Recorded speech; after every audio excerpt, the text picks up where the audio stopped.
이집트 피라미드에서 거인의 손가락 발견됐다고 하는. 이거 거인의 손가락? 손톱도 있네요. 그 동네 아저씨들이, 동네 상인 아저씨들이 쓰고 와요. 할아버지로부터 전해지는 가보가 있다. 왕의 무덤을 만들던 노동자들의 경우는 출금 업무 같은 것들이 확인이 돼요. 여기 보면은 결근을 해요. 그 결근 사유가 전갈에 굴려서 전날 내가 술을 많이 마셔가지고 숙취 때문에 그냥 허락 주는 거야? 허락이 되는 거예요. 그 사람들도 파업했다는 얘기. 파업했어요. 아, 진짜? 그럼 이집트는 정말 안전한 국가거든요. 이집트보다 그 치안이 좋은 국가는 제가 생각했을 때 전 세계에 뭐 일본하고 한국 정도밖에 없는. 안녕하세요. 국경 없는 클래스의 MC를 맡은 영국에서 온 피터입니다. 반갑습니다. 안녕하세요. 저는 미국에서 온 미제 조셉입니다. 반갑습니다. 좋은 자세. 안녕하세요. 이집트 알렉산드라에서 온 자나라고 합니다. 한국 온 지 6년 차고 처음 출연하지만 기회 주셔서 너무 감사하다고 생각하고 있습니다. 일부도 너무 좋았어요. 그러면 자나면 영어로 표기할 때 Z로 시작해요? 아니요, J로 J, 시작해요. 자나. J-A-N-A. 자나 깨나 할 때 자나는 아니고요. 아랍 이름인데 전국에 있는 열매 오. 이름이 자나예요. 아, 물 브랜드 있나 봐요? 물 브랜드 자메이카.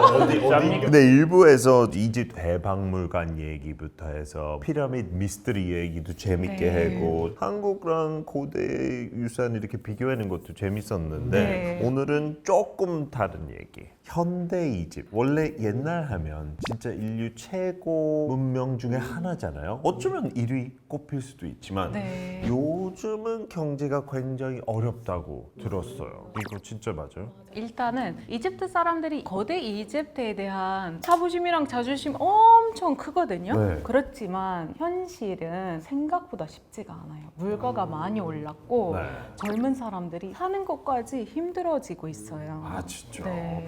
이집트 얘기 할 거니까 자나도 되게 중요하지만 오늘도 이집트 관련해서 설명해 주실 광민수 소장님 모셨습니다. 감사합니다. 네, 안녕하세요. 한양대학교 한국-이집트학연구소에서 이집트학과 고고학을 공부하고 있는 광민수입니다. 반갑습니다. 나와주셔서 감사합니다. 예. 근데 제가 사실 오늘 조금 부담되는 게 고대 이집트를 전공했어요. 근데 이제 오늘 이 이야기는 아마 현대 이집트 이야기를 조금 하게 되는 것 같은데 제가 사실 현대 이집트에 대해서는 물론 경험은 있지만 뭔가 이제 전문적인 지식은 사실 이렇게 풍부하지 않기 때문에 여러분들의 어떤 도움이 절실하게 필요할 것 같습니다. 아, 부담 없이 하셔도 돼요. 약간 역사 배경 이야기 해도 되고 언어의 어원도 몇천 년 걸쳐서 영향이 있잖아요. 오늘 그 경제 현상도 옛날 고대 그리스 아니죠. 고대 이집트요. 이집트 이집트부터 나왔을 에피소드라. 수도 있고요. 지금까지 연결되는 거. 조셉도 이집트 관심 많잖아요. 저는 관심 많고 모르는 거 있으면 쉽게 챗GPT 뭐 클로드한테 물어보는 그런 것도 있어요. 근데 중요한 게 사실 클로드한테 물어볼 수 있는데 답 들릴 수 있잖아요. 그래서 좋은 게 그렇죠. 전문가 있어야 맞아요. 그거 틀렸는지 맞아요. 진짜인지 좀 맞아요. 확인할 수 있으니까 네, 딱 이 자리에 네, 맞으실 네, 것 같아요. 너무 근데 먼저 진짜 자나님 이집트 네. 출신이고 젊은 네. 층이잖아요. 예. 뉴스 보면 한국에도 그렇고 영국에도 그렇고 이집트 물가가 많이 올라갔다, 경제가 너무 어렵다라고 하는데 실제 그렇게 느끼는 거예요. 일단은 제가 혼자 와 있으니까 가족이 가 있잖아요. 물가가 장난 아니래요. 지금 10배 정도 올랐다고. 10배? 네. 잠깐 얼마나 오랜만에? 뭐 2년 만에 10배요? 제가 정확히 잘 모르겠지만 아주 짧은 시간 오, 이내에 진짜? 네, 10배 올랐다고 하더라고요. 와우. 잠깐만 봐봐요. 이거 이집트 물가 상승률 3월 33%로 둔화. 아, 내려갔다고? 33% 둔화된 거예요? 오 마이 갓. 그러면 뭐 음식 그런 것도 많이 올라갔어요? 네, 장 보는 거, 식당 가는 거, 그리고 식료품이랑 이런 거 엄청 많이 올랐고, 오. 그리고 그것 때문에도 외식 잘 안 해요. 아, 진짜. 네, 외식 문화 원래는 없었던 그 한국처럼 이렇게 있지는 않았지만 그래도 그 식당 가는 거랑 집에서 하는 거랑 엄청 큰 차이 나니까 진짜 많은 사람들이 지금 힘들어지고 있다라고 하더라고요. 영국 같은 나라는 약간 물가가 올라간지 느낄 수 있는 게 빵 같은 거, 주식 그런 거 가격 보면서 프랑스는 뭐 바게트 가격 이런 거 있는데 이집트 뭐 빵 같은 뭐 기준이 있어요? 사실 우리 조식은 밀가루라서 오. 네, 빵은 아주 중요한 거라고 생각을 하고 많이 있거든요. 먹어요? 네, 아주 아침, 점심, 저녁 빵이 있어요. 뭘 찍고 뭐 하잖아요. 밀가루하고 토마토 올라갔거든요. 아. 아하. 그래서 우리는 밀가루하고 토마토 주로 먹고 있으니까. 진짜 토마토도 많이 먹어요? 네, 예를 들자면 뭐 파스타 만들 건데 토마토 필요하잖아요. 대표적인 음식 만드는데 토마토 무조건 들어가니까. 그래서 이집트 사람들이 밀가루하고 토마토는 흔들리지 마라. 근데 왜 올라간 거죠? 이게 사실 그러니까 이집트가 현대 이집트가 그러니까 1인당 밀 소비량이 세계 제일 높은 축에 속하는 국가예요. 오 진짜 그 정도? 예. 그런데 고대 이집트는 엄청나게 많은 밀을 생산을 했어요. 네.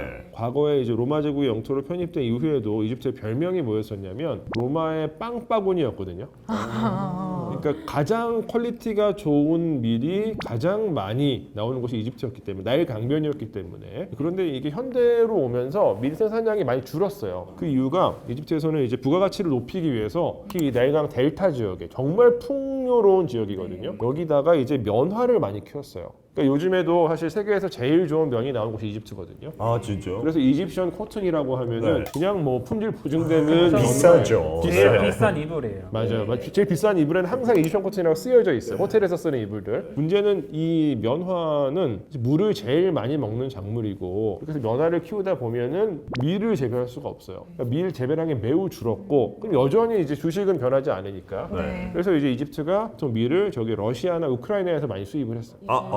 근데 이제 전쟁이 났죠. 그래서 이집트가 사실 그것도 사실 굉장히 큰 어려움이 되었습니다. 지금은 이제 수입선을 다각화해가지고 조금 네. 안정이 된 것으로 보이는데 전쟁 난 직후에는 정말 상황이 어려웠었고 그래서 원래 한 2024년까지 이집트는 진짜 큰 위기였어요. 경제적으로 봤을 때. IMF에서도 되게 위기다. 그래서 이렇게 얘기를 했었고 그럼에도 불구하고 조금 다행스러운 것은 지금 2025년 6년은 조금 나요. 그러니까 경제 성장률 같은 경우도 보통 이집트가 한 4.5에서 5% 정도를 계속 기록을 해왔는데 확 떨어졌다가 다시 어느 정도 회복이 된 상태이고요. 그리고 현대 이집트의 주요한 이제 외화 수입원 중에 하나가 이제 관광인데 관광도 지금 어느 정도 회복이 됐어요. 좀 떨어졌다. 그러니까 왜냐하면 생각해 보시면 코로나 때 엄청난 큰 타격이 이집트는 이제 관광이 그 되게 이제 잘 나갈 때는 한 GDP의 10% 정도 차지해요. 네. 엄청난 양이죠. 근데 그게 코로나 때 거의 올스탑이 됐어. 그런데 이제 시간이 지나면서 지금은 어느 정도 원상 회복된 상태인데 그렇지만 여전히 이집트가 지금 불안한 상태라고 할 수 있는 그 지점 중에 하나가 수에즈 운하거든요. 네. 그 문제도. 수에즈 운하가 원래는 이집트의 또 주요한 외화 수입원인데 거기 이집트 정부가 갖고 있으니까. 근데 뭐 몇 차례 사고가 있었고 또 그다음에 요즘에 지정학적으로 볼 때 저기 그 홍해 끄트머리에서 그 후티 반군이 그 끄트머리를 장악하고 있어서 그 선박의 통행이 위험성을 지금 갖고 있는 상태거든요. 그렇다 보니까 이제 대부분의 이제 외국 그 선박 회사들이 아프리카를 이제 아예 돌리는 항로를 계속 쓰다 보니까 수에즈 운하의 사용률이 되게 많이 줄어들었어요. 진짜. 사용률이 줄어든다는 얘기는 수에즈 운하를 통해서 벌어들이는 외화가 줄어든다는 얘기죠. 지금 이제 여전히 이 수에즈 운하의 사용량은 아직 회복되지 않은 걸로 제가 알고 있습니다. 진짜. 이제 그런 어떤 상황 속에서 이집트 정부가 지금은 좀 어려움을 겪고 있고 여전히. 네네네. 그런데 또 하나 이제 이게 현대 이집트는 세계에서 외교를 제일 잘하는 국가 중에 하나예요. 진짜. 그래서 생각해 보시면 항상 무엇인가 중동에서 지금도 사실 이란이랑 미국 전쟁할 때 이집트가 주요 중재국 중에 하나로 역할을 하고 있고 더불어서 이스라엘이랑 다른 지역이 또 분쟁이 발생하면 이집트가 중재하는 경우가 되게 많아요. 예, 그러니까 외교적으로는 굉장히 탁월한 역량을 많이 보여주고 있고요. 그렇다 보니까 또 이집트가 저쪽 그 걸프 국가들에서 그 차관을 또 많이 들여와서 지금은 이제 외화 보유고가 상당히 많이 늘어난 상태예요. 제가 알고 있기로 2010년대에는 한 150억 달러까지 외환 보유고가 줄었었는데 지금은 한 500억 달러가 좀 넘는 정도로 외환 보유고를 갖고 있는 것으로 알려지고 있고 뭐 이게 충분하다고 할 수 없지만 과거에 비해서 상당히 많이 늘어난 양이라고 볼 수 있습니다. 근데 왜 달러가 필요해요? 달러 쓰는 것도 아니죠. 우리는 파운드 쓰지만 그래도 수입하려면 달러로 사야 되잖아요. 진짜. 네, 그래서 수입품은 달러로 구매해야 이집트로 들어올 수 있는데 달러 없으면은 그 수입할 수가 없잖아요. 그래서 물가가 오를 수밖에 없어요. 그럼 미국 달러 제일 많이 갖고 있는 거예요? 미국이 달러 제일 많이 갖고 있는 거예요. 중국 아니고? 사실 이거 좀 오해인데 달러 갖고 있는 건 아니에요. 진짜. 사실 그쵸. 미국 국채 갖고 있는 거예요. 와, 국채 그거 미국 살짝 갖고 있는 달라. 건데 그거 기축화 통화라고 하거든요. 미국 달러 뭐 기축 통화된 여러 가지 이유가 있지만 제일 기본적인 거 미국의 그 연준은 제일 믿음직스럽다. 그리고 거기에다가 미국 경제가 튼튼하다.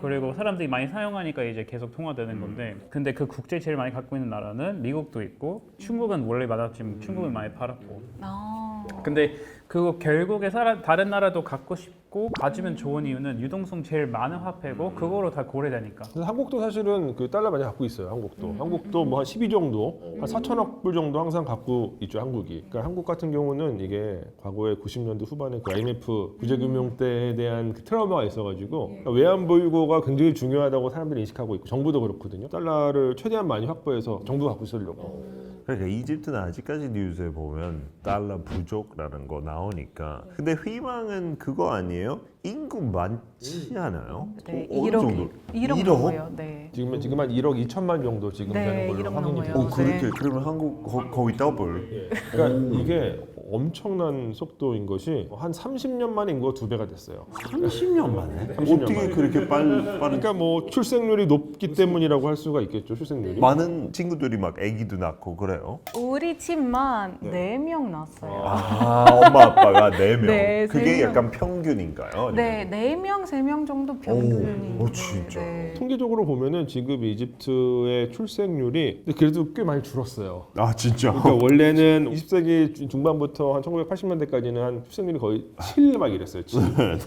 그러다가 지금은 이제 3 정도, 3에서 조금 밑까지 내려왔어요. 그렇지만 여전히 뭐 상당히 빠른 속도로 인구가 늘어나고 있다고 볼 수가 있겠고. 네. 근데 한국 같은 경우는 출생률이 올해 조금 늘었거든요. 올해 늘어가 0.9 정도 되고요.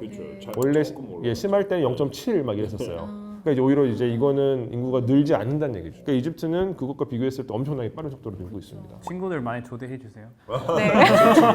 여기 채워야 되니까. 근데 그 빠른 속도로 인구 이렇게 늘어났으면 뭐 문제도 있나요? 왜냐면 인프라 같은 거 30년 만에 2배 됐다면 너무 힘들지 않아요? 그 사실은 이집트 놀러 간 사람이면은 이집트는 에너지가 넘치고 매력적으로 볼 수가 있는데 이집트 사람들한테는 주거 문제 생기거나 물가가 오르거나 일자리도 못 찾을 수도 있잖아요. 그래서 인구가 많다라는 거는 다 긍정적이지 않고 그냥 부정적인 면도 있어요. 인구가 빨리 줄어들면 안 좋은 만큼 갑자기 늘어나면은 그래서 미국도 이민 안 받으려고 하는 것도 있잖아요. 아, 딱 약간 안전한 선에서. 잘 성장하는 수주가 있어야지 갑자기 터지고 나오면 받아줄 수 있는 일자리 뭐 식량 그거 다 없는 거니까. 심지어 우리 이민도 많이 받고 있어요 지금.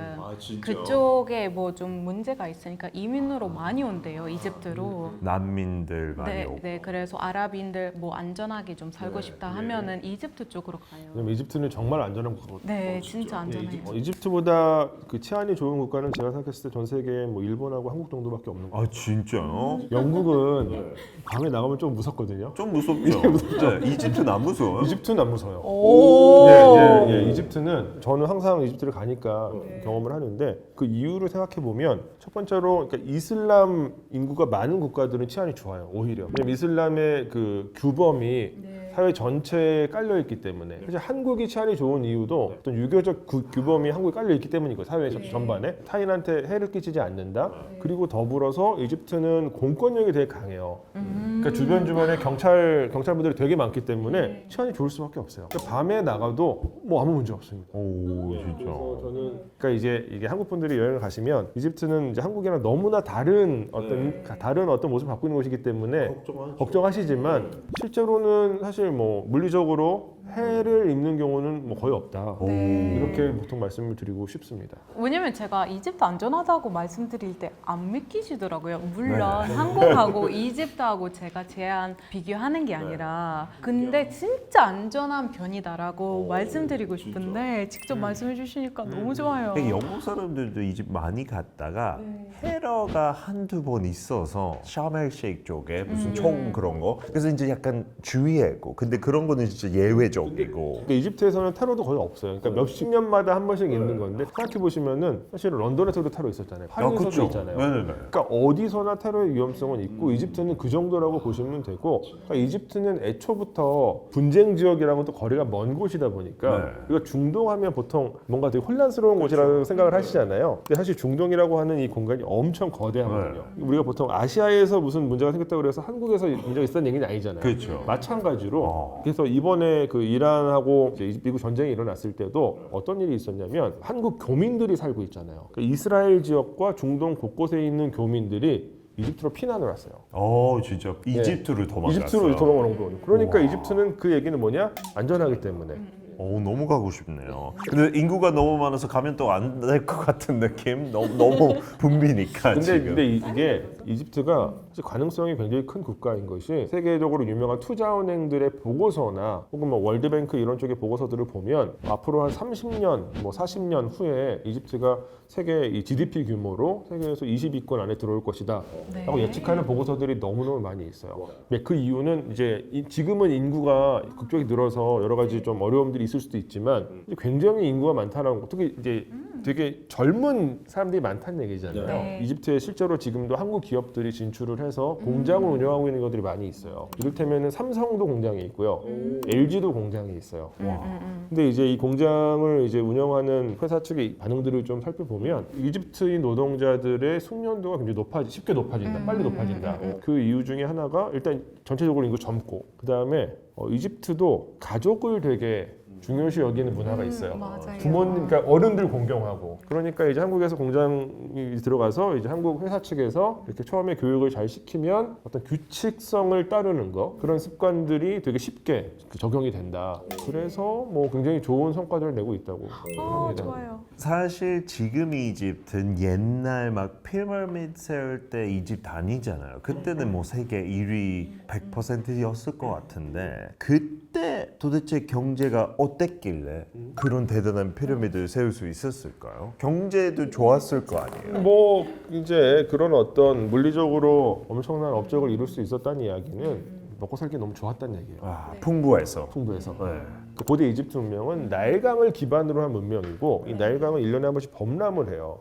범람을 할 때 비옥한 토양을 나일강 상류 지역에서 가지고 오게 되고 이게 흙 자체가 비옥한 흙이고 게다가 이게 물 속에 들어갔다 나온 흙이기 때문에 부드러워요. 그러니까 밭을 열심히 갈지 않아도 돼요. 노력을 덜 하고도 농사를 쉽게 지을 수 있는 거죠. 기후는 뭐 끝내주고 씨만 뿌리면은 곡물이 잘 자라는 거예요. 그리고 상당히 많은 문명권들이 농사를 열심히 짓다 보면 언젠가는 땅의 지력이 떨어져서 그러니까 농업 생산성이 떨어지게 되고 그런 문명이 쇠퇴하게 되거든요. 그런 경우가 너무너무 많아요, 역사적으로 봤을 때. 근데 이집트는 그런 걱정을 할 필요가 없죠. 왜냐? 가만히 있어도 매년 나일강이 비옥한 토양을 가져다 주니까. 충전해 주니까. 그러니까 뭐 가만히 있고 농사 뿌리고 농사 짓고 이 시스템이 너무나 잘 유지가 되니까 뭐 먹고 사는 게 너무너무 좋고 전체 인구가 모두 다 식량 생산에 종사하지 않아도 되는 거예요.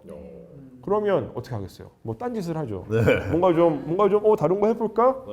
뭐 이제 그러다가 이런 거 피라미드 짓고 이제 한 거예요. 그러니까 우리가 생각했을 때 일반적으로 이제 관용적인 표현이지만 어떤 놀라운 문화적인 업적이라고 하는 거는 항상 여유에서 나와요. 먹고 살기가 좋아야지 자꾸 딴짓을 하게 되고 딴짓을 전문적으로 하는 사람들이 생기면 그게 뭔가 엄청난 퍼포먼스로. 근데 사실 그 다른 집 자체가 문명이 되는 거잖아요. 그렇죠. 안 그래도 그것 때문에 거의 역사 최초의 문화적인 문명 중에 하나는 거기서 생긴 건 아닐까 싶네요. 맞아요. 먹고 살기 좋아서. 피라미드는 돈으로 지은 거보다 경제는 곡물 경제예요. 왜냐하면 이게 우리가 보통 돈을 이야기하는 건 역사적으로 봤을 때 사실 자본주의 시스템이 보편적인 세계관으로 자리를 잡고 나서부터 돈이 중요해지는 거지 이전 시대의 경제에서는 사실 돈이라는 개념이 잘 없고요. 이전 시대의 경제에서는 사실 두 가지 개념이 중요한데 첫 번째는 이제 생계 경제라고 하는 개념이 이게 사실 먹고 사는 문제예요. 먹고 사는 게 해결돼야 돼요. 두 번째가 이제 위신제 경제라고 하는 건데 이거는 이제 상징성, 이를테면은 금 같은 것들 있잖아요.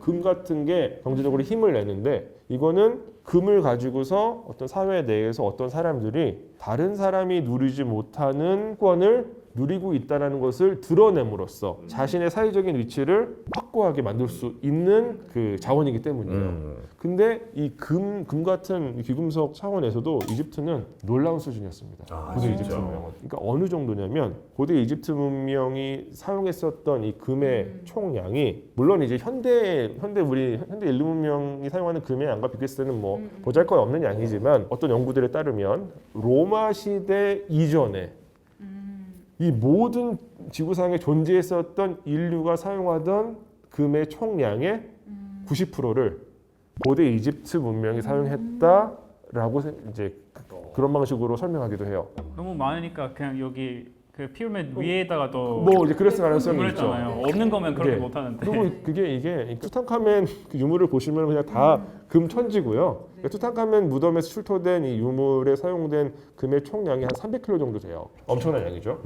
그리고 고대 이집트가 존재했을 때 그 이집트의 라이벌 국가들이 좀 있어요. 뭐 이를테면은 이제 신왕국 시대 동안에는 뭐 미탄니라든가 뭐 바빌로니아라든가 이런 메소포타미아 지역의 라이벌 국가들의 왕이 이집트의 파라오한테 편지를 써요. 뭐라고 쓰냐면 저기 형님 저희 금 좀 보내주세요. 당신네 형님네 나라에는 금이 먼지처럼 많다면서요. 이러면서 편지를 씁니다. 그 얘기는 뭐냐면 이집트가 그 당대의 라이벌 국가들과 비교했을 때에도 압도적인 양의 금을 갖고 있었다. 그리고 이거는 그 이집트라고 하는 국가가 갖고 있는 위신적인 측면에서 엄청난 힘이 되죠. 말씀 들으니까 그냥 제가 관심 하나 생기긴 했거든요. 궁금한 거 생겼는데 고대 이집트 때는 금 전체 다 써버린 거예요? 왜냐면 지금은 금 그렇게 많지가 않아가지고 그거 알 수 없죠. 예, 아, 근데 너무 이제 궁금해서요. 그거는 뭐 계속 왜냐면 금은 그 재사용이 너무 쉬워요. 그냥 녹여가지고 다시 만들면 돼요. 예. 그렇기 때문에 실제로 유물로 확인되는 금뿐만이 아니라 지금 이집트에서 굴러다니는 금들 중에서도 어쩌면 고대에 누군가가 사용했었던 금일 수도 있어요. 아. 예, 그래서 그 금의 근원을 찾기 매우 어렵습니다. 다 전시관에 있어서 그런 거 아니죠? 다 그쪽에 있는 거 아니고.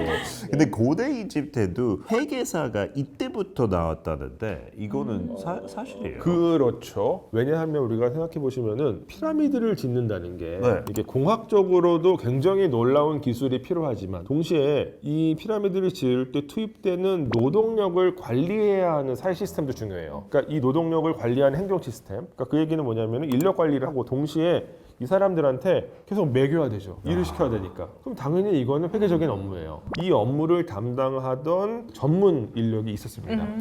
그러니까 뭐 대체로 이제 이집트에서는 이제 서기관들인데, 그러니까 이 사람들은 글자를 전문적으로 쓰는 사람들이에요. 그러니까 아주 엘리트들이죠. 어렸을 때부터 글자 교육을 철저하게 받아가지고 행정 관료로 양성된 인력인데, 이집트 문명은 어떤 측면에서는 사실 이 서기관들의 문명이라고도 할 수 있습니다. 이 사람들이 기록도 하고 또 기록한 것뿐만이 아니라 실제로 행정적인 업무를 담당하고, 그리고 행정적인 업무 가운데서는 당연히 회계적인 업무도 상당히 많이 있었어요. 그럼 은행도 있었어. 은행, 그러니까 뭐 이자를 받는 은행은 사실은 이제 확인되고 있지는 않아요. 그래도 자산 보관하거나 아니면 조금 관리하는 그러니까 그런 건 있죠. 뭐냐면은 이제 왕실의 어떤 그 재정 관리관들이 있어요. 이거는 이제 왕실에서 보유한 자산을 관리하는 일종의 장관급 지위의 그 어떤 그 직책도 있었습니다. 그럼 피라미드 이렇게 만들어줬던 사람들은 약간 직원 같은 개념. 직원이라고 하기는 어렵고 일종의 그 노역을 산 사람들일 거예요. 그러니까 이게 노예는 아니고요. 그러니까 일반 농부들을 국가에서 오늘날 이제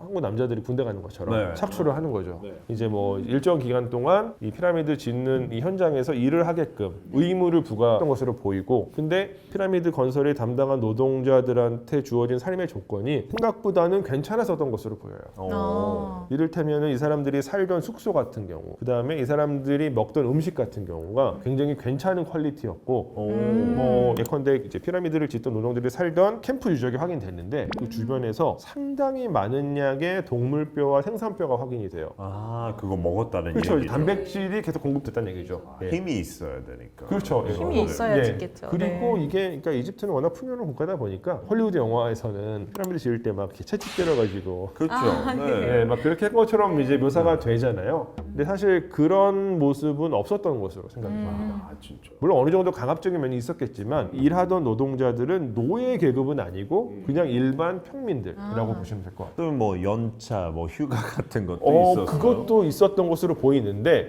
진짜. 이게 이제 피라미드 건설 노동자들과 관련된 어떤 자료는 아직까지 확인되고 있지는 않지만 조금 후대에 피라미드가 더 이상 사용되지 않던 시대, 신왕국 시대인데 왕의 무덤을 만들던 노동자들의 경우는 출금 연무 같은 것들이 확인이 돼요, 발견이 돼요. 그러니까 문자 기록이 확인이 진짜. 돼요. 와. 근데 여기 보면은 결근을 해요. 결근 사유가 되게 재밌는 게 많습니다. 전갈에 불려서 전날 내가 정갈에. 술을 많이 마셔가지고 네, 숙취 때문에. 아 그런 것도 있어요. 개인 사정 때문에 예, 그리고 뭐 이를테면은 뭐 이제 가슴 아픈 이야기긴 하지만 뭐 우리 어머니 장례식 때문에 그다음에 뭐 우리 형 오늘 미이라 만드는 날이어서 그런 것들 예, 그런 것들도 있고 정말 흥미로운 그 사유가 오늘 우리 집에서 맥주를 빚어야 돼서 예, 왜냐하면 이게 이 당시에 이 맥주라고 하는 거는 이 사람들한테는 일종의 그 필수 식량이에요. 빵이랑 비슷해요. 빵은 고체화된 밀가루, 맥주는 액체화된 밀가루 네. 생각하시면 돼요. 맞아요. 필수 식재료이기 때문에 종종 만들어 써야 되는 것으로 여겨지고 이게 뭐 한국적으로 조금 말씀을 드려보면 요즘에는 뭐 그렇게 잘 안 하지만 오늘 우리 그 집에서 김장을 해야 돼서 그거 사야 되나요, 근데? 맥주요? 아니요, 아니, 일목 가는 사유 되나요? 그래 허락 이거 주는 이거 거야. 이거 허락이 되는 거예요. 이게 그런 이제 건 출금 적혀 연구 적혀 있으니까. 있어요. 근데 그게 뭐 아주 특수한 사례가 아니라 반복적으로 나와요. 아, 예, 재밌어요, 예, 진짜. 그런 사례가 나타납니다. 근데 그 사람들도 파업했다는 얘기도 파업했어요. 있는데. 예. 진짜. 그럼 약간 파업한 노동 조우가 있는 거예요. 예, 예. 그러니까 그게 람세스 3세 시대 때 파업이 일어나는데 파업과 관련된 일종의 행정 일지가 기록적으로 확인이 돼요. 오. 이게 파피루스로 남겨진 기록이고 그거는 지금 이탈리아 토리노에 있습니다. 오, 아, 진짜? 토리노 예, 보고 토리노. 왔어요. 제가 토리노 최근에 보고 네, 왔어요? 2달 전에 어, 이탈리아 진짜요? 갔는데 아. 전 세계 두 번째 큰 박물관이라고. 두 번째는 아니지만 그 맞는지 모르겠지만. 아무튼 그러니까 이탈리아 토리노에는 토리노 이탈리아에서 이집트 제일 큰 박물관. 이집트 박물관이 있고 네. 그러니까 그 박물관 전체가 이집트 박물관이에요. 여기서 이제 소장하고 있는데 파피루스인데 일종의 행정 일지라고 보시면 되고 그게 누군가 어떤 그 아까 말씀드린 서기관이 기록한 거예요. 네, 네, 네. 파라오의 무덤을 만들던 노동자들이 어느 날 갑자기 우리 일 못해 그러면서 신전으로 쳐들어가요. 그러니까 보통 이제 이집트의 신전은 평상시에는 아무나 들어갈 수가 없거든요. 여기 쳐들어가서 밤새 가면서 거기서 이제 농성을 하는 거예요. 파업을 하는 그 사유를 보면 급여를 못 받아서. 그러니까 원래는 일정 기간 동안에 일을 하면 급여를 받아야 되는데 급여가 되게 오랫동안 밀린 거예요. 그래가지고 자신들의 어떤 권리를 위해서 파업을 하고 시위를 한 겁니다. 제가 예전에 이 파업 관련해서 그 어디 신문에 칼럼을 쓴 적이 있는데 그때 제가 이제 마지막으로 쓴 문장이 파업과 어떤 시위는 권력이 없는 사람들이 최후의 수단으로 사용할 수 있는 권리를 찾기 위해서 사용할 수 있는 수단이다. 뭐 이런 식으로 쓴 적이 있어요. 근데 이거 고대 이집트도 마찬가지였었고 그래서 실제로 이 사람들은 나중에 총리한테 대리인을 보내기도 해요. 총리가 나중에 그래서 야 빨리 해결해 해가지고 실제로 급여의 일부를 받아냅니다. 이거 노동조합 사장님 가서 그거 맞아요. 악수하는 예, 장면이랑 맞아요. 똑같은. 그러니까 협상을 뭐 했겠죠. 가가지고 이제 어필을 하고 밀린 급여 가운데 일부를 이제 받아내요. 그리고 나서 급여가 또 밀려요. 그럼 또 파업해요. 아, 그런 일들이 꽤 있었던 것으로 보입니다. 다시 삼성 파업할 수 있으니까 주식 조심해라. 네. 알겠습니다. 그러면 뭐 현대 이집트는 조금 어렵다고 했는데 고대 이집트는 진짜 대단한 뭐 제도들. 근데 저는 또 제가 좀 말씀드리고 싶은 부분이 그러니까 우리가 현대 이집트가 되게 어렵다라고 보통은 많이들 말씀하시는데 한번 조금 우리가 눈을 이렇게 전 세계로 돌려보면 사실 어렵지 않은 국가는 없어요. 영국도 많이 힘들어요. 한국도 그렇죠. 네. 한국도 지금 뭐 이렇게 코스피 막 올라가고 있지만 여전히 경제 어렵다고 하고 있고 미국도 마찬가지고 영국도 마찬가지잖아요. 한 번도 경제적인 상황이 좋았었던 적은 없는 것 같아요. 아. 예. 그래서 이집트도 사실은 저는 그 일환으로 생각을 하고 있고요. 다만 이 전 세계를 또 놓고 봤을 때 이집트가 경제적으로 어려운 이유는 과거에 있었던 그 식민지 시대의 관성이 그대로 남아있기 때문이라고 생각을 합니다. 뭐 생각해 보시면은 선진국은 언제나 선진국이었어요. 네. 그 선진국이 아니었다가 선진국이 된 국가는 거의 없습니다. 한국이 뭐 그 거의 없는 예외 중에 하나이고, 그러니까 그 식민지 시대의 어떤 세계의 구조가 저는 여전히 남겨져 있어서 어려움에 처해 있다라고 볼 수 있을 것 같고요. 더불어서 이집트가 그럼 정말로 객관적으로 아주 어렵냐? 또 그건 아니거든요. 왜냐하면 그러니까 우리가 아프리카라고 하면 아프리카에 엄청나게 많은 국가들이 있어요. 아프리카에 국제적으로 공인받는 국가가 54개국. 근데 일부 공인받는 국가를 포함시키면 55개국 혹은 56개국까지도 되는데 이 54개국 중에서 GDP 규모로 압도적인 아프리카의 빅3가 있어요. 남아공, 나이지리아, 이집트예요. 그 세. 이집트는 전 세계 한 200개국을 전부 다 놓고 보면 사실 중간보다 위인 상황이라고 볼 수 있죠. 경제 규모도 엄청나게 크고요. 또 게다가 이집트는 정치적으로도 아프리카 전체에서 사실 제일 영향이 큰 국가예요.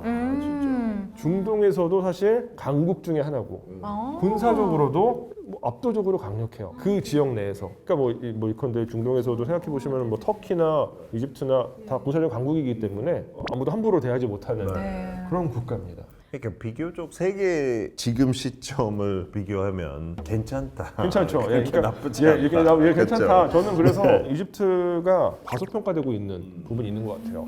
근데 그 문명에 있어서 과소평가 절대 안 되는 것 같은데 대단한 기술력도 가졌잖아요. 그 기술력 중에 놀랄 만한 거 있어요. 옛날 그러니까 고대 고대 기술 중에서 네. 그러니까 이게 또 되게 말씀드리기 어려운 게 그 우리가 항상 고대인들을 약간 그 평가절하하고 있는 게 있는 것 같아요. 왜냐하면 고대인들도 지금 우리들하고 완전 똑같은 사람들이에요. 똑같은 호모 사피엔스 사피엔스거든요. 똑같이 생각하고 똑같이 우리가 할 수 있는 거 다 할 수 있는 사람들인데 다만 지식 체계가 지금 현대인들과는 좀 달랐었던 것뿐이고 그러니까 우리는 지금 이제 과학의 세상에 살고 있지만 과학이라고 하는 어떤 이 사유의 체계가 존재하지 않았던 세계 그렇지만 여전히 오늘날에 봤을 때도 상당히 현대적이다라고 볼 수 있는 것들이 뭐 이를테면은 외과 수술 같은 경우도 이집트에서 많이 행해졌어요.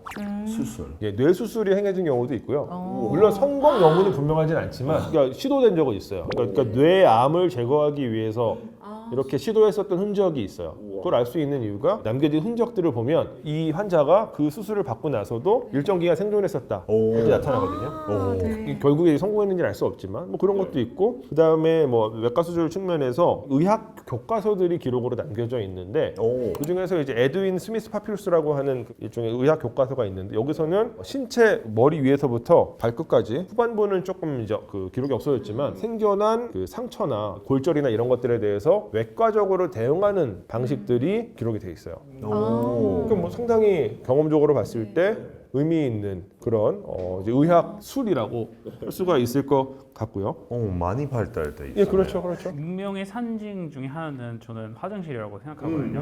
혹시 화장실? 화장실도 이제 확인이 돼요. 다만 이집트는 그 사람들이 살아가던 공간의 특성이 대부분 다 나일 강가이기 때문에 화장실이 엄청나게 발달된 문명은 아니에요. 왜냐하면은 내륙으로 들어온 도시가 발달할수록 화장실이 발달하거든요. 왜냐하면 사람들이 이 용변을 처리할 수 있는 방법이 별로 없기 때문에. 근데 이집트 같은 경우는 화장실이 이게 상류계층의 주택들을 보면 화장실과 그다음에 뭐 이제 이제 목욕을 할 수 있는 공간, 약간 그다음에 변기처럼. 예, 그다음에 집 내부에서 사용된 어떤 이 물이 바깥으로 배출될 수 있는 하수구, 하수 처리 시설 같은 것들이 확인이 되는데 이게 도시 전체적으로 나타나진 않아요.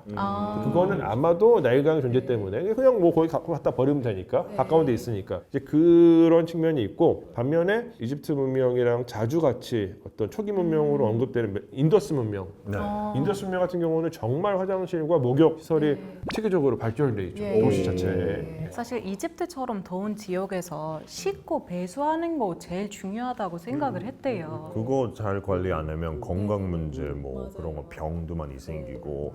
근데 또 이런 얘기도 접했는데 반도체 원리도 반도체 고대 이집트와 연결해 볼 수 있다는 말. 저는 이거는 잘 모르겠어요. 그러니까 물론 이게 그러니까 뭐 재료 공학적으로 봤을 때 고대 이집트인들이 뭐 아주 특수한 여러 가지 광물 자원을 결합해 가지고 특수한 물질을 만들어내는 사례들은 있어요. 근데 이게 뭐 반도체랑 연결될 수 있을지는 잘 모르겠고요. 이제 이집트인들이 아주 즐겨서 만들었었던 그 물질이 이제 파이앙스라고 하는 건데 규소라든가 뭐 알칼리라든가 뭐 이런 것들 석영 이런 것들 섞어가지고 만들어서 이제 구워요. 구우면은 파란색이 나옵니다. 근데 이게 파란색은 고대 이집트인들이 즐겨 사용하던 보석, 거의 이제 보석에 가까운 돌들이 있어요. 대표적인 게 이제 라피슬라줄리, 청금석이라고도 한국어로 하고 있죠. 청금석 혹은 터키석. 라피슬라줄리는 완전히 진한 파란색을 띠고 있고 터키석은 좀 이렇게 청록색을 띠고 있는데 네. 비싼 돌이에요. 이거를 고대 이집트인들이 이 보석들의 짝퉁을 만들고 싶었던 것 같아요. 네. 그래서 개발해서. 그래서 뭐 여러 가지 뭐 실험을 했겠죠, 오랫동안. 그렇게 해서 만들어낸 재료가 라피슬라줄리인데, 그런 아까 말씀드렸던 것처럼 석영이나 뭐 규사 같은 것들을 섞고 거기다가 이제 구리 화합물을 좀 섞으면 요거를 나중에 이제 굽죠. 구우면은 유약처럼 표면이 매끈해지기도 하고 동시에, 그리고 구리 화합물이 산화돼 가지고 파란색 빛깔을 띠게 돼요. 요건데 배합을 조정하면 어떤 거는 정말 완전 진한 파란색이 나오기도 하고, 어떤 경우는 좀 청록색이 나오기도 하고, 이거를 이제 이집션 파이앙스라고 보통 합니다. 사실 이집트 파란색 유명하기도 하고 그 이집트 벽 하나 유물을 봤을 때 아주 강렬하게 나오거든요. 진짜. 왜냐면 뭐 나일강 색깔이라고 하기도 하고 하늘 색깔이라고 네. 하기도 하니까 이집트인들한테 엄청 흔한 그 색이. 손톱색 아니에요? 네, 제가 제일 좋아하는 색깔이 이집트인이라서 진짜? 파란색이에요. 네. 신기해요. 이거는 거의 약간 터키석 같은 느낌의 색깔이고, 그다음에 우리가 이제 쓰는 고유 명사 중에서 지금 현대에도 쓰이는 명사 중에서 이집션 블루라는 색깔이 있어요. 이거는 굉장히 진한 파란 색깔인데, 제가 아까 드린 제 명함 색깔이 이집션 블루. 파란색. 진짜요? 예. 이게 이집션 블루예요? 예. 그걸 이집션 블루라고 오, 합니다. 이 색깔. 그래서 제가 나름 의미를 담아서 색깔을 골랐습니다. 너무 좋네요. 저도 그 유튜브 채널 했을 때 파란 돈으로 했거든요. 이집트 사람이니까. 네. 진짜 그 대표적인 색. 그러면 이집트 국기에 왜 그 파란색이 없어요? 약간 무슬림 국가라서 무슬림 그러니까 이집션 블루는 사실 고대 이집트 문명에서 유래하는 색깔이라고 할 수가 있겠고요. 지금 이집트의 국기는 이제 아랍과 이슬람의 정체성이 많이 들어간 국기죠. 그래서 이제 특히 저 국기는 1952년 혁명 이후에 만들어진 국기인데, 이제 흘렸었던 피라던가 고결한 마음 이런 것들을 이제 담아가지고 색깔을 조합을 했고, 그리고 저 가운데에 들어가 있는 독수리가 있어요. 이 독수리는 사실 이슬람적인 상징이라고도 할 수 있는데, 살라딘, 살라딘. 살라하 알딘이라고도 하는 3차 십자군 전쟁 당시에 이쪽 이슬람 세계의 영웅적인 인물이 있어요. 이 사람이 원래는 이집트인은 아니에요. 원래는 저희 쿠르드족인데 나중에 이집트에 들어와서 왕조를 세워요. 아이유브 왕조라고 하는 왕조를 세우고, 지금 오늘날에도 카이로에 가시면은 있는 그 카이로 시타델, 이 원래 이 살라딘이 세운 성체를 기반으로 한 성인데 그 살라딘을 나타내는 상징입니다. 그러니까 이제 이 국기에는 무엇인가 이제 그 현대 혁명기의 이집트와 그다음에 그 이전부터 이어져 오는 아랍과 이슬람의 전통을 다 담았다고 볼 수 있죠. 현대 이집트다 이런 정도. 근데 지금까지 그 고대 이집트 대단한 기술력 얘기했지만 조금 아이러니한 거, 저희가 한국에 있으니까 현대 이집트의 도시의 교통과 철도 같은 인프라에는 한국 기업과 관련이 있다고 하는데요. 2012년으로 기억하는데 한국의 현대 로템이 이집트 카이로에 지하철이 있어요. 지금은 3호선까지 있는데 그 당시에 이제 1호선에 180량 정도의 그 열차를 공급을 하는 그런 계약을 했었고, 와. 이 숫자가 지금은 점차 늘어나서 카이로에서 지금 계속해서 지하철 확장 공사를 하고 있어요. 그때마다 계속해서 이제 열차를 공급을 해가지고 지금 2, 3호선에는 그 현대 로템 차가 한 600량 이상 다니고 있는 걸로 제가 알고 있어요. 그러니까 정말 많은 지하철 차량이, 한국산 지하철 차량이 이제 카이로 지하를 달리고 있다, 이렇게도 말씀드릴 수가 있을 것 같고요. 또 그 자나님께서 오신 그 알렉산드리아에도 지하철은 아직 없는데 여기에는 그 트램이 있어요. 세계에서 뭐 손꼽힐 정도로 오래된 트램입니다. 네. 1863년에 개통된 트램 라인이 알렉산드리아에 있는데 지금도 운영되고 있고. 우와. 좀 타세요? 트램? 저는 일단 이집트 사람들은 도시에 몰려서 살기도 하니까 교통수단은 잘 이용하고 있긴 하거든요. 그래서 카이로면은 지하철 잘 이용하고, 알렉산드리아면은 트람 잘 이용하기도 하니까, 제가 미성년자 때는 그 살고 있었잖아요. 성인 되자마자 바로 한국 왔으니까 트람은 잘 이용하지는 않았습니다. 택시만 타고 돌아다녔으니까요. 네. 근데 아무튼 알렉산드리아에 있는 그 트램에도 지금 현대 로템차가 한 30량 정도 이제 들어간 걸로. 너무 신기하네요. 한국 기술이 이제 현대 이집트에 현대 이집트, 현대 로템. 현대 로템 측이랑 이집트랑 협상을 할 때 이집트 쪽에서 내놓은 조건이 이제 기술 이전, 그다음에 이집트 현지 생산 이런 거를 현대 로템에서 꽤 많이 받아가지고 이게 그러니까 입찰이 통과된 걸로 제가 이제 알고 있어요. 오, 너무 좋네요. 그러니까 뭐 언젠가는 이 현대 로템의 기술이 이집트로 이전이 돼서 이집트에서 자체적으로 생산하는 그 차량들도 카이로 지하를 달리게 되지 않을까 그런 생각하고 있습니다. 아니 한국 지하철 워낙 좋으니까 이집트 타보고 싶네요. 네. 마지막 그러면 질문 좀 다시 재미로 조금 미스터리로 가보고 싶은데 미스터리는 솔직히 이집트 그 고대 공부했을 때 제일 궁금했던 점이 어떤 맞아요. 되게 신기한 그런 거 있고 예. 동물 뭐 그림 같은 거 하나 둘씩 팩트 체크만 부탁드릴게요. 스핑스 있잖아요. 스핑스 지하에 비밀방 있다던데 이거 사실인가요? 그러니까 사실 여부를 말씀드리면은 사실은 아닙니다. 아무것도 없어요. 그 스핑스 아무것도 안에요? 없지는 않아요. 오. 이를테면 스핑크스가 있고 이 스핑크스의 목 쪽에 뭔가 구멍이 나 있는데 정확한 이유는 알 수 없어요.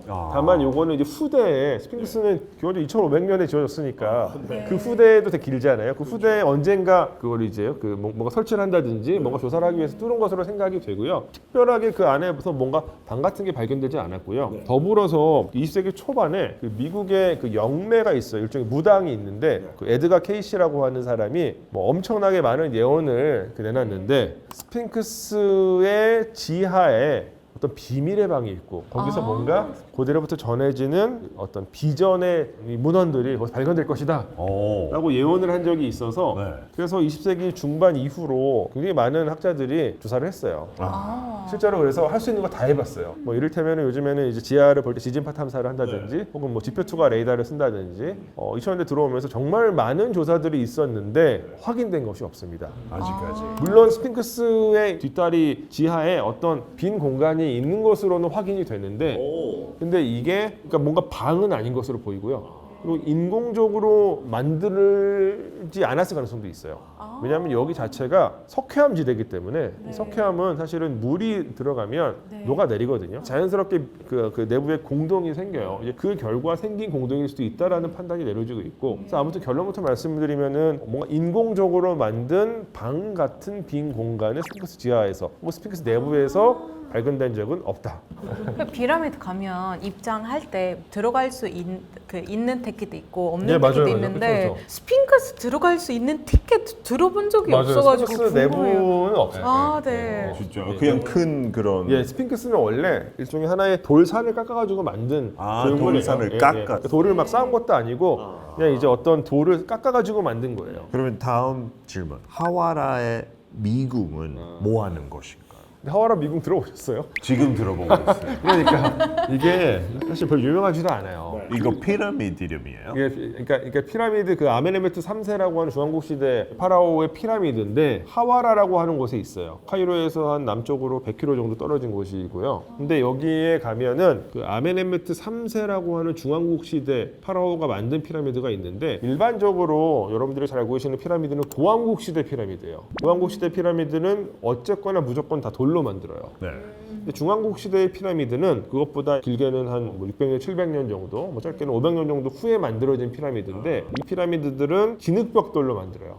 진흙벽돌. 그러니까 그 진흙을 벽돌로 만들어가지고 쌓아가지고 만들어요. 그러다 보니까 규모도 작아지고 이제 내구성도 좀 떨어져서 이제 이렇게 많이 무너져 있습니다.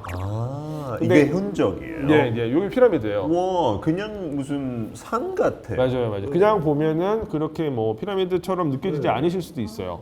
근데 저 아멘에트 3세는 원래는 다슈르라고 하는 곳에 피라미드를 지었는데 이 피라미드가 무너져요. 그러니까 이게 기반이 확 무너지면서 피라미드가 완성되지 못해요. 그래서 이거 이제 포기하고 저 남쪽에 하와라라고 하는 곳에 새로운 피라미드를 만들어서 거기에 이제 매장된 것으로 보이는데 피라미드는 언제나 우리가 보통 사각뿔 형태의 이 구조물만 생각을 하시지만 사실 피라미드는 요 단일한 구조물로 되어 있는 것이 아니라 주변에 부속 시설들이 되게 많아요. 뭐 신전도 있고 뭐 도로도 있고 뭐 이것저것 시설들이 있어요. 그래서 사실은 그것들을 총체적으로 봐야지만 피라미드에 대한 이해가 높아지거든요. 자, 근데 이 아멘에프트 3세의 하와라 피라미드 앞에는 상당히 큰 장례신전의 터가 남겨져 있어요. 오, 이런 예, 식으로 예, 상당히 약간 큽니다. 상상돼요. 근데 이 장례신전에 대해서 이 피라미드가 지어지고 약 1300~400년 후에 그리스 계통의 역사학자인 헤로도토스가 여기에 방문했었던 것으로 보이고 그러면서 기록을 남겨요. 하와라에 가니까 뭐 엄청나게 큰 뭔가 시설이 있는데 이게 사실은 기자의 대피라미드보다 더 인상적이다. 오, 이런 기록을 남겼어요. 그래서 그 기록을 토대로 이제 썰들이 만들어지는 거죠. 사실 이 하와라 피라미드의 그 장례신전은 상당히 큰 규모는 맞아요. 그렇지만 있을 수 있는 규모예요. 그리고 이제 복잡하지만 뭐 미궁이나 미로라고 하긴 어렵고 또 어떤 규칙성을 띠고 있는 건축물이고 그리고 이제 여기에 대해서도 19세기 후반부터 고고학자들이 다 조사를 했어요. 몇 차례 발굴 작업도 이루어졌고 발굴 보고서도 사실 다 나와 있어요. 네. 그런데 이제 헤로도토스가 되게 뭐 대단하다, 뭐 되게 신비롭다, 뭐 이런 기록을 남겼기 때문에 그 기록만을 가지고 뭔가 거기에 뭔가 미스터리가 있다. 이런 식으로 이야기가 계속 되고 있는 거예요. 학문의 영역에서 조사가 이미 이루어졌고 어느 정도 지금 다 파악이 된 유적인데 그런 어떤 배경이 있습니다. 사실 이집트 유적지는 이집트 학교에서 답사로 보내주거든요.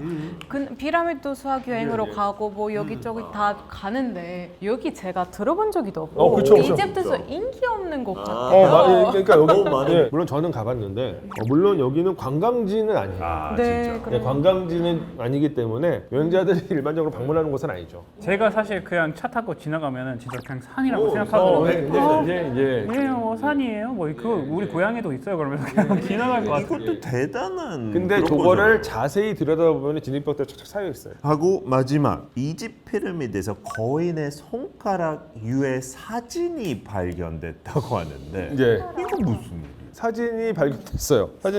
사진이 발견됐어요. 이거 거인의 손가락? 손톱도 있네요. 그러니까 그 제가 기억하기로는 한 2010년, 2012년 요 정도 스위스인지 독일인지 정확하게 기억 안 나는데 어떤 그 이집트에 갔었던 여행자가 내가 이집트에서 갔더니 어떤 이집트의 그 현지 주민이 나를 데려가더니 뭘 보여줬다. 이렇게 뭐 주섬주섬 꺼내더니 보여줬다. 근데 보니까 거대한 손가락이었다. 그러고서 이제 자기가 그 사진을 찍었대. 근데 너무 비싸게 가격을 불러서 사진을 못했다. 라고 하고서 돌아와서 사진을 아마 인터넷에 올린 것 같아요. 그래서 사진 이 손가락의 크기가 뭐 38cm 정도 된다고 38cm 해서 이게 이집트에서 거인이 있었다는 증거고 진짜 손가락 우기는 거야? 아니면 돌로 만든 손가락? 알 수 없죠. 왜냐하면 조각상일 수도 있으니까. 몰라요. 알 수 없어요. 왜냐하면 사진만 있어요. 손가락의 실물은 확인된 적이 없어요. 실제로. 어딘지 몰라요. AI. 그러니까 뭐 있는지도 모르고. 약간 월맹경 금판이랑 비슷한 얘기. 맞아. 예. 근데 그러니까 이거는 실체가 없어요. 사진만 있고 봤다라고 자기가 사진을 찍었다라고 주장하는 사람들만 있는데 근데 이게 우리가 생각해 보면 저는 사실 어떤 상황인지 너무 잘 상상이 되는데 실제로 이집트에 가면 역사가 깊은 어느 지역에 가도 마찬가지인데 그 동네 이제 아저씨들이 동네 상인 아저씨들이 쓱 와요. 할아버지로부터 전해지는 뭔가 가보가 있다. 라고 하면서 이거 유물이라고 보여줘요. 그러니까 막 흙도 묻어 있고 막 약간 되게 오래된 것 같은 느낌이 나는 유물이 있고 그거를 사라고. 가격이 엄청나게 비싸요. 아 진짜? 예. 근데 이제 그럼 실제 그런 건가요? 아니면 약간 사기? 대부분 아니에요. 진짜? 왜냐하면 이제 저는 어쨌건 전공자니까 저는 이제요. 제가 이제 유물을 보면은 대충 알거든요. 근데 보면 이거 조악한 레플리카인데 딱 생각이 드는데 이렇게 흙 같은 거 묻혀놓고 좀 이렇게 약간 이렇게 가공해가지고 오래된 것처럼 보이게 만들어 놓고서 이렇게 이제 판매하는 경우들이 너무 많지는 않고 있기는 있어요. 그런 사례라고 저는 생각을 해요. 그럼 저도 혹시 하나 물어봐도 될까요? 예. 저도 궁금한 거 있는데 저는 제사에 블랙 피라미드 있다고 들었는데 그것도 오래된 그 미스터리 가설인데 예전에 18세기, 19세기 제 정확한 연도는 기억 안 나는데 되게 오래전에 100년, 200년 전에 어떤 여행자가 기자에 갔다가 쿠프, 카프라, 멘카우라 이렇게 세 개의 피라미드가 있는데 그 멘카우라 피라미드 바깥쪽에서 피라미드를 하나 더 봤다라고 하고서 기록을 남겨놓은 게 있어요. 그래서 검은색이었다. 예, 그게 다예요. 근데 실제로 그 지역에 대해서 조사를 이제 해봤지만 피라미드 흔적은 확인되지 않았어요. 그러니까 이게 뭐 뭔가 재미잖아요. 뭔가 기록으로 남겨져 있고. 사실 유이왕에 나와서 유일하게 그런 언급 약간 있어요. 그러니까 유이왕에서 그런 걸 많이 갖다 써요. 그래서 그게 계속해서 회자되면서 네. 뭔가 이제 이집트 정부가 뭔가 숨기고 있고 학자들이 제대로 조사하지 않고 있고 이런 것처럼 이야기되는 거죠. 진짜 발견됐으면 좋겠네요. 발견되면 정말 이제 저희 같은 이집트 학자들은 더 땡큐죠 진짜. 근데 아직 뭐 모래 밑에 더 발굴할 거 많이 너무 많이 있다고 있죠. 생각하는 아니, 거죠. 실제로 바다 속에도 있고. 그리고 우리들이 알고 있는 이 대피라미드, 그다음에 뭐 다른 그 멘카라 피라미드 내부에서도 그동안 알려져 있지 않던 공간이 발견되고 있고 앞으로도 발견될 가능성이 되게 커요. 피라미드 우리가 이게 전체가 꽉 차 있는 것처럼 보이고 만들어진 통로를 따라서 들어갔을 때에 있는 방들만 지금 확인된 상태인데 나머지 공간이 어떻게 되는지 사실 알 수 없죠. 다 돌이 쌓여져 있다라고 우리는 상상하지만 실제로는 그렇지 않을 가능성도 있고 그렇지 않을 가능성을 지지해주는 구체적인 근거들도 확인이 돼요. 그러니까 최근에는 여러 가지 방법을 통해서 피라미드 내부를 탐색하고 있는데 뭐 이를테면은 뭐 지표 투과 레이더나 초음파 같은 것들을 사용해서 혹은 뭐 이제 적외선 그러니까 온도 차이를 보는 건데 그런 걸 통해 가지고 내부에 무엇이 어떤 빈 공간이 있을 가능성을 좀 찾아보기도 하고요. 이것보다 한 단계 더 나아간 방법론이 우주에서 떨어지는 입자 중에서 뮤온이라고 하는 것이 있어요. 뮤온. 이 뮤온을 가지고서 이제 피라미드 내부랑 바깥쪽에다가 감광판을 설치해요. 근데 이 우주 입자 뮤온은 떨어질 때 통과하는 매질의 종류, 뭐 밀도 이런 거에 따라 가지고 이 떨어지는 방식이 달라져서 이걸 측정을 잘 하면 일종의 피라미드 내부에 대해서 우리가 이제 신체 엑스레이 찍는 것처럼 내부의 모습을 어느 정도 살펴볼 수 있다고 합니다. 진짜? 그런 조사를 한 결과 대피라미드 내부에서도 우리가 생각했던 것보다 훨씬 더 큰 공간들이 있을 수도 있다라는 판단이 내려졌고 대피라미드의 경우 그 입구의 상단부에서 한 그 뮤온 조사를 통해서 한 10m 정도 되는 복도가 있을 가능성이 네. 이제 그 파악이 됐었는데 실제 있었어요. 있었어요. 한 복도가 10m 정도 되는 복도가 그러니까 사람이 이제 뭐 이렇게 돌을 뜯어내고 들어간 건 아니지만 안에다가 이제 내시경 카메라를 넣어봤거든요. 그러니까 진짜 복도가 있는 거예요. 그 모습 그대로. 그러니까 이 조사가 갖고 있는 신뢰도가 올라가게 되고 실제로도 언젠가는 또 내부에서 뭔가 진짜 숨겨져 있었던 방이 새롭게 발견될 수도 있어요. 앞으로 그런 발견이 있으면 무조건 여기 방문해야 물론이죠. 돼요. 무슨 물론이죠. 물론이죠. 해주세요. 물론이죠. 너무 재밌어요. 너무 흥미진진이고 옛날 이집트의 강대국 였던 이유 뭐 곡물 아니면 인력 이런 것도 알아보고 또 현대 이집트 조금 문제점 되는 뭐 인구, 경제, 뭐 수혜수나 그런 것도 알아보니까 너무 풍부했어요. 어떠셨어요? 저는 재밌었던 게 생각하는 거 맞는데 그거 하나하나 이거 진짜인지 아닌지 확인하고 심지어 이제 계속 나오는 거 있다. 그 얘기 사실 재밌어가지고 저는 1년 후에 꼭 만나서 더 듣고 싶네요. 이제 업데이트 받고 싶어요.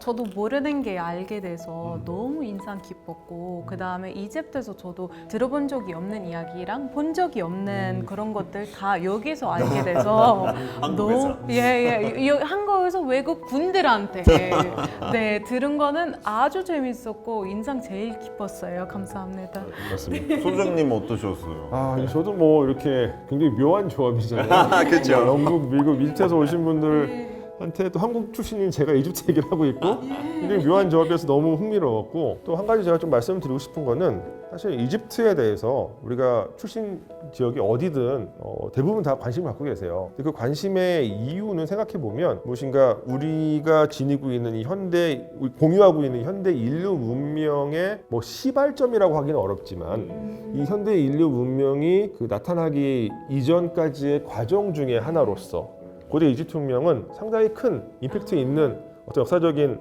실체였었거든요. 그렇다 보니까 우리 모두는 뭔가 은연중에 우리의 기원에 대해서 약간 좀 관심을 갖게 되고 그 과정에서 이집트에 대한 관심이 계속해서 뭐 이렇게 내재적으로 그 존재했었던 것이 아닌가라는 생각이 좀 들고요. 그런 측면에서 우리가 고대 이집트 문명에 대해서 관심을 갖게 되면 지금의 우리에 대해서 좀 더 이제 구체적으로 객관적으로 살펴볼 수 있는 계기가 될 것 같다는 말씀을 좀 드려봅니다. 진짜 너무 유익했고 저희 조상들이 거인이었다는 얘기죠. 그거는 아니지만 다음에 또 진짜 흥미진진한 주제로 찾아왔으면 좋겠어요. 오늘 고생 많으셨어요. 아유, 감사합니다. 고맙습니다. 감사합니다.